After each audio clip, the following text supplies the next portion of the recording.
शिव पुराण रुद्र संहिता द्वितीय खंड चौथा अध्याय कामरति विवाह।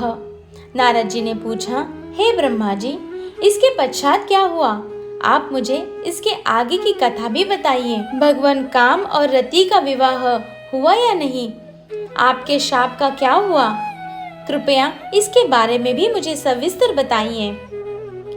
ब्रह्मा जी बोले, शिवजी ने वहां से अंतर्धान हो जाने पर दक्ष ने काम से कहा, हे कामदेव, आपके ही समान गुणों वाली परम सुंदरी एवं सुशीला मेरी कन्या को तुम पत्नी के रूप में स्वीकार करो। मेरी पुत्री सर्वगुण संपन्न है तथा हर तरीके से आपके लिए सुयोग्य है। हे महातेजस्वी मनोभव, यह हमेशा तुम्हारे साथ रहेगी और तुम्हारी इच्छानुसार कार्य करेगी। यह कहकर दक्ष ने अपनी कन्या, जो उसके पसीने से उत्पन्न हुई थी, उसका नाम रति रख दिया। तत्पश्चात कामदेव और रति का विवाह सोल्लास संपन्न हुआ।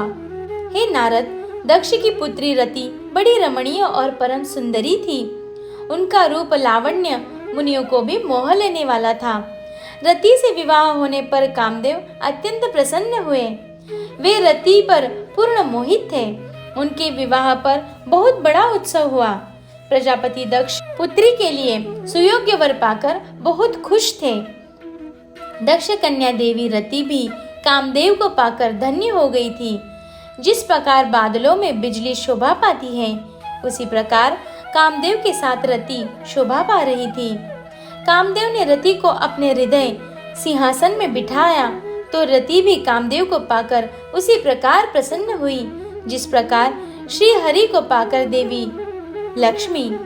उस समय आनंद और खुशी से सराबोर कामदेव व रति भगवान शिव का शाप भूल गए। सूत जी कहते हैं, ब्रह्मा जी का यह कथन सुनकर महर्षि नारद बड़े प्रसन्न हुए और हर्षपूर्वक बोले, हे महामते, आपने भगवान शिव की अद्भुत लीला मुझे सुनाई है।